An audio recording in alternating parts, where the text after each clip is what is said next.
All right, welcome back to Beyond the Blueprint with Matt. I am so excited. I am back from Blue Ridge, Georgia, and it was really a super humbling trip. And I was glad I was able to do a show while I was up there. But today I really wanted to talk about something really interesting that I posted over the weekend. And it was from a fake Twitter handle, I believe, Edgar Allan Doe. And it was really interesting. I'll throw it up on the screen so you guys can see it if you guys are watching on YouTube. But if you're listening, really the gist of the post was going over some topics that I thought was really important and a reflection back to my own personal life from where I started 4 years ago going into this industry. But it said here, your first workout will be bad. Your first podcast will be bad. Your first video will be bad. Your first anything you do will be bad. But you can't make your 100th without making your first. So put your ego aside and start. I thought that was really, really cool. We got a lot of shares on it and about 4,000 different views on it, but really just reflecting on that. I know there's a lot of people out there that, are thinking about doing different things, and I've been there too, right? And that's from making your first YouTube video. That's from making your first reel on Facebook. That's from making your first contact with a client. There's so many things that we do for the first time, and we're always kind of in the unknown of how that's going to transpire.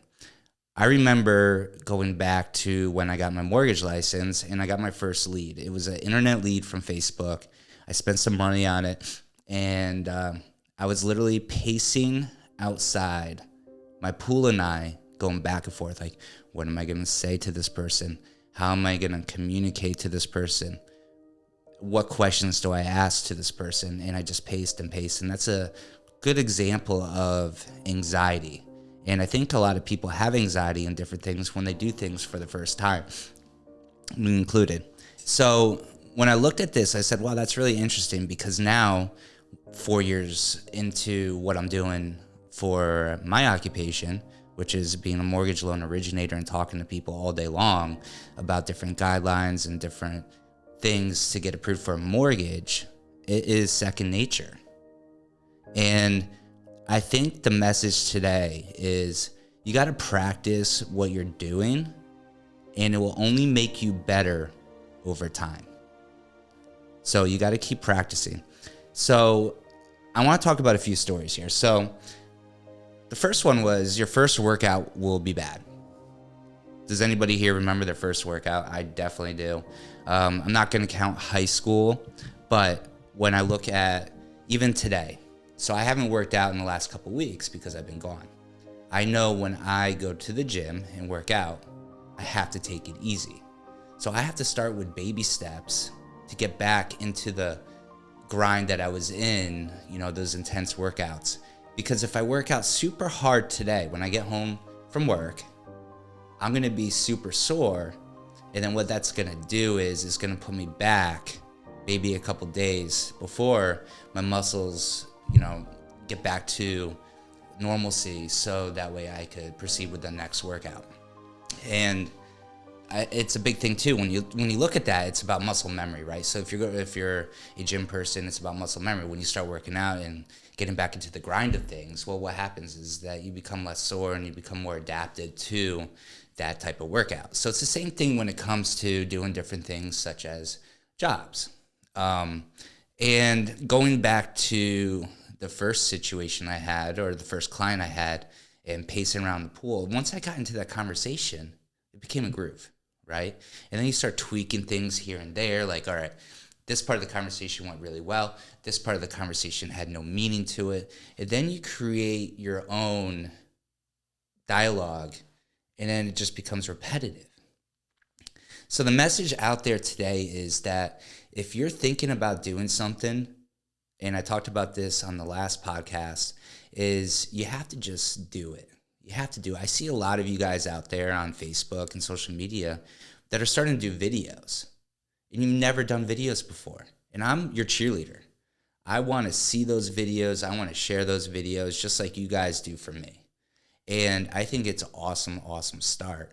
And I think the biggest thing is, when I look at these, the first thing that usually comes out of the message is, I'm not comfortable doing this, but, bear with me. Well, that's going to come over time.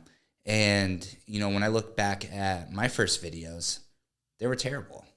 I didn't know what to do. I was holding my camera up like this and didn't realize what different software does to help edit the videos. And, it just becomes more habitual over time when you're doing these things, and you become better at it.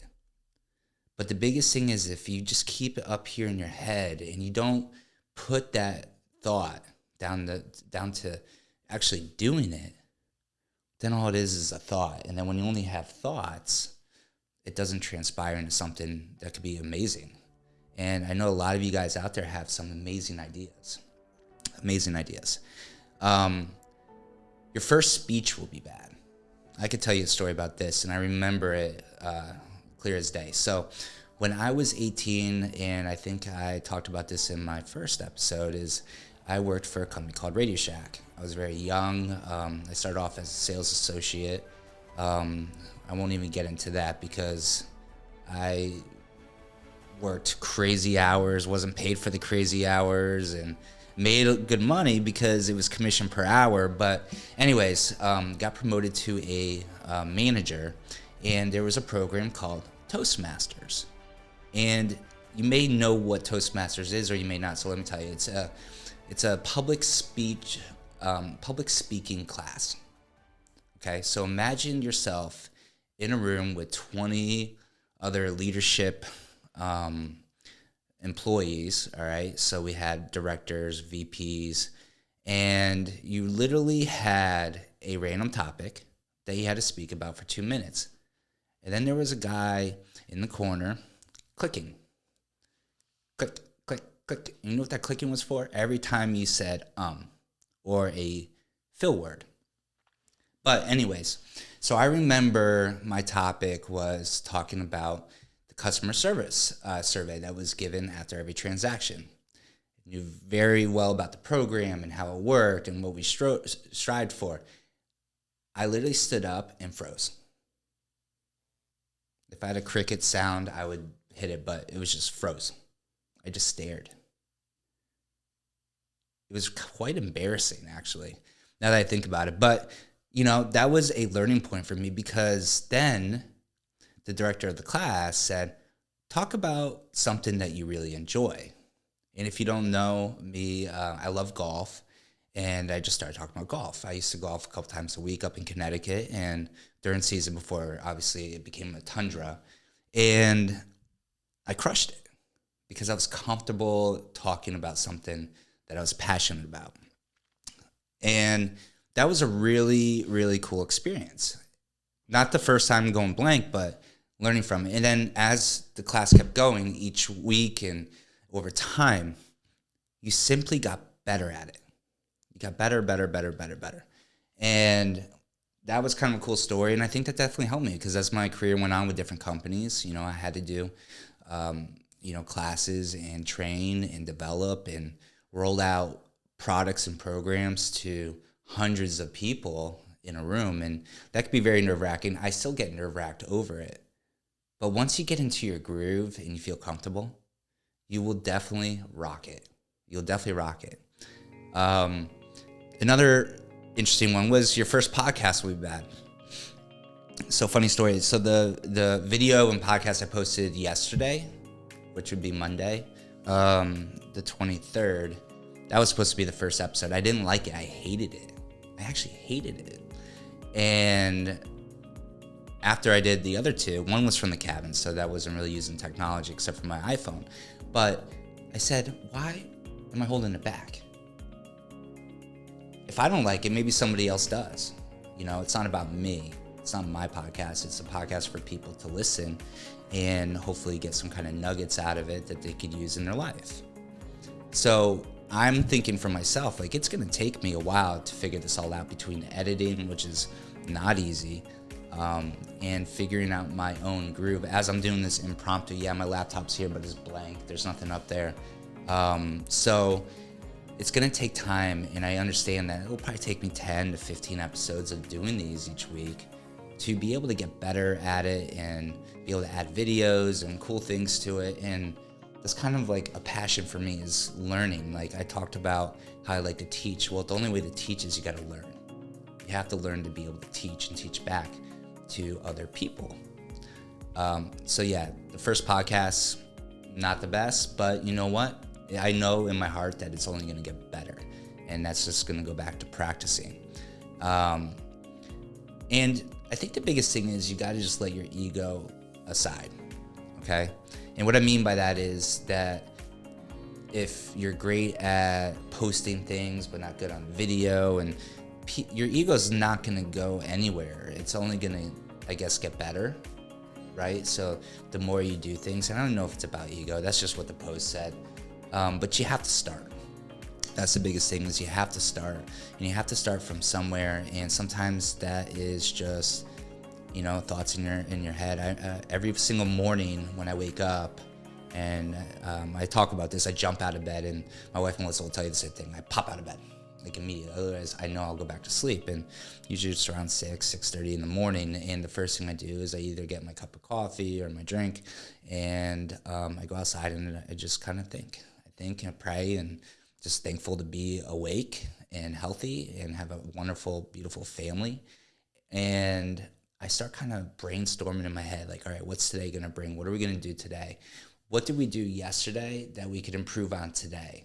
What did I not do yesterday that I should have done yesterday that I could do today? And it's all about mapping out your day and your routines. And I don't really listen to music in the car. I like to think. I like to brainstorm. I like to have ideas. And I like to, when I get to the office, put those down on paper and manage some time, and that's the biggest thing is we could do a topic on time management, but going back to this episode being your first time, and it's not about that, but I want everyone to understand that the message here is you can do it. You can do it. And don't hold yourself back. Okay, sometimes it takes talking to somebody who maybe is doing what you want to do, and working with them and collaborating. I talked to somebody over the weekend who is really, really very sports driven. Not going to give their name, but asked me about the equipment we use, and I shared it. Why don't you come to the office? Maybe we'll do a little podcast so you can talk about what you do, and we could come up with a topic about that. And I'm here to help. And even if you're competing against me, I don't think anybody's competition at all. I think that we all compete together, and we have to work together, whether you're a mortgage broker or a realtor. It's not you against me, it's us together helping people do home ownership and get into a home. And really, it's about just taking that first step. And this is a first step for me as well. And, I guess for me, the biggest thing is being repetitive and consistent. Because you could do 2-3 podcasts or 2-3 videos or 2 to 3 posts. But then if you stop, then what happens? It's swept under the rug and you don't go back to doing it. And that's one big thing that I think is really, really important, is that if you feel like, a one-hit wonder is going to get you to what your goal is, and if that's to help people or educate people, whatever it may be to you, that you have to do it more than once.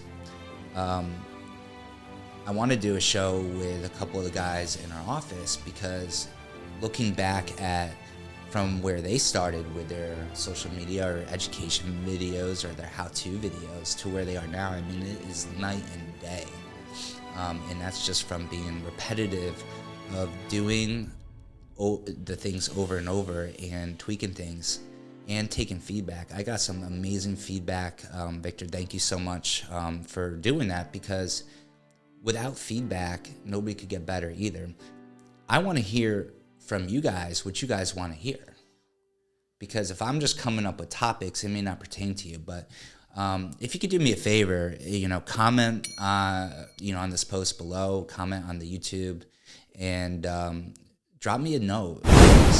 Please drop me a note. What do you want to hear? A topic that, I could talk about, and maybe I don't know the topic, so we could talk about it. And then if you're local, we could have you on the show.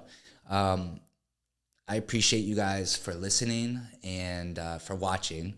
And this is Beyond the Blueprint with Matt. You can find me on YouTube. The handle is at Beyond the Blueprint 85. You can find us on all the podcast channels out there, where you could go to the Podbean link. You can find us on Facebook. So I have my channel. If you haven't liked and subscribed, please do, and share. If you know somebody that might enjoy these episodes, or listening to on their way to work, that's why I try to keep them short. Please share those. The more reach that we can get, obviously, the more things we can do, and that means a lot to me personally, as I take some time to be able to do these for you guys. But yeah, just make sure you like and share if you can, and just remember, it's always going to be your first time for something, okay? And I want to leave you with this. Just do it. I promise you. It's going to be amazing. It's going to be great. You're going to inspire people and motivate somebody who might be thinking about doing something, but then they see you do it, and they're going to be like, all right, well, if Johnny can do it, I can do it. Thanks for listening, everybody. This is Beyond the Blueprint.